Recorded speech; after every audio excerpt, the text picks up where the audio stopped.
ಎಲ್ರಿಗೂ ನಮಸ್ಕಾರ ಪ್ರಿಯ ವೀಕ್ಷಕರೇ, ನನ್ನ ಗುರು ಪರಂಪರೆ ಯೂಟ್ಯೂಬ್ ಚಾನೆಲ್ಗೆ ಸ್ವಾಗತ.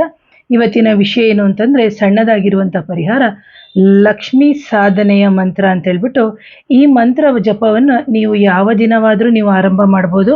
ಆದರೆ ಇದಕ್ಕೆ ಶುಕ್ರವಾರನೇ ಆರಂಭ ಮಾಡಬೇಕು ಆ ಥರ ಏನಿಲ್ಲ.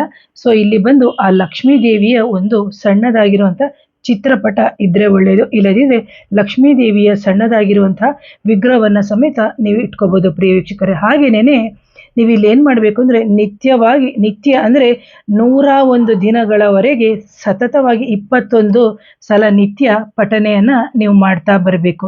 ಈ ಪಠನೆಯನ್ನು ಮಾಡ್ತಾ ಬರೋದ್ರಿಂದ ಏನಾಗುತ್ತೆ, ಸಾಧಕರಿಗೆ ಒಂದು ಶಕ್ತಿಯ ರೂಪದಲ್ಲಿ ದೇಹದಲ್ಲಿ ಸಂಚಯನ ಆಗಿ ಆನಂತರ ನಿಮ್ಮ ಸಮಸ್ತ ಧನ ಏನು ಪ್ರಾಪ್ತಿಯಾಗಿರ್ಬೋದು ಅಥವಾ ಯಾವುದೋ ಒಂದು ಕಾರ್ಯಗಳಿಂದ ನಿಮಗೆ ಆನಂದದ ಅನುಭವ ಉಂಟಾಗುತ್ತೆ ಅಂತ ಹೇಳ್ತೀನಿ. ಇದನ್ನು ಬಂದು ನಾವು ಲಕ್ಷ್ಮಿಯ ಸಾಧನೆಯ ಒಂದು ಮಂತ್ರ ಅಂತ ಹೇಳ್ಬಿಟ್ಟು, ಈ ಮಂತ್ರ ಯಾವುದು ಅಂತಂದ್ರೆ, ಯಾದೇವಿ ಸರ್ವಭೂತೇಶು, ಯಾದೇವಿ ಸರ್ವಭೂತೇಶು ಅಂತ ಹೇಳ್ಬಿಟ್ಟು 21 ದಿನಗಳ 21 ಬಾರಿ 101 ದಿನಗಳವರೆಗೆ ನೀವು ಜಪವನ್ನ ಮಾಡಬೇಕು. ಆದರೆ ಈ ಜಪವನ್ನ ಮಾಡೋಕ್ಕಿಂತ ಮುಂಚೆ ನೀವು ಬೆಳಿಗ್ಗೆ ಎದ್ದು ಶುಚಿರ್ಭೂತರಾಗಿ ನಿಮ್ಮ ನಿತ್ಯ ಕರ್ಮಗಳನ್ನು ಮುಗಿಸ್ಕೋಬೇಕು. ನಿತ್ಯ ಕರ್ಮಗಳನ್ನು ಮುಗಿಸ್ಕೊಂಡು ಆನಂತರದ ಬಂದು ನೀವು ಯಾರೊಂದಿಗೂ ಮಾತನಾಡದೆ, ಯಾರನ್ನು ನೀವು ಏನು ಮನಸ್ಸಿನಲ್ಲಿ ನೆನೆಸ್ಕೊಳ್ಳದೆ ಆ ತಾಯಿಯನ್ನು ನೆನೆಸ್ಕೋಬೇಕು.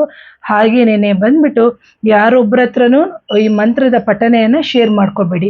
ಯಾಕೆಂದರೆ ಯಾವುದೇ ಕೆಲವೊಂದೊಂದು ಸಾಧನೆಯ ಮಂತ್ರಗಳನ್ನು ನಾವು ಹೇಳಬೇಕಾದ್ರೆ ಕೆಲವೊಂದೊಂದು ಪರಿಹಾರ ಮಾಡ್ಕೋಬೇಕಾದಂಥ ಸಂದರ್ಭದಲ್ಲಿ ನಾವೇನು ಮಾಡಬೇಕು ಅಂದರೆ ಗೌಪ್ಯವಾಗಿಡಬೇಕು. ಆ ನಂತರದಲ್ಲಿ ನಿಮ್ಮ ಕಾರ್ಯ ಆದ ನಂತರ ಇನ್ನೊಬ್ಬರಿಗೂ ಸಮೇತ ಇದನ್ನು ಹೇಳಿ ಅಂತ ಹೇಳ್ತೀನಿ.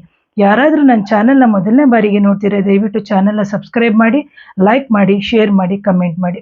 ಎರಡನೇದಾಗಿ, ಮಾಂತ್ರಿಕ ಬಾಧೆ, ನೆಗೆಟಿವ್ ಎನರ್ಜಿ, ಮದ್ದಿಡು ಕ್ರಿಯೆ, ಇದರದ್ದು ರಿಲೇಟೆಡ್ ಏನಾದರೂ ಪ್ರಾಬ್ಲಮ್ ಇದ್ದು ನಿಮಗೆಲ್ಲೂ ಪರಿಹಾರ ಆಗಿಲ್ಲ ಅಂದಾಗ ನನ್ನ ವಾಟ್ಸಪ್ ನಂಬರ್ ಬಂದು 7019806595ಗೆ ಈ ನಂಬರ್ಗೆ ನೀವು ಕಾಲ್ ಮಾಡಿ, ಇಲ್ಲದಿರ ವಾಟ್ಸಪ್ ಮುಖಾಂತರ ಮೆಸೇಜ್ ಮಾಡಿ ಅಪಾಯಿಂಟ್ಮೆಂಟ್ ತೊಗೊಳ್ಬೋದು ಅಂತ ಹೇಳ್ತೀನಿ.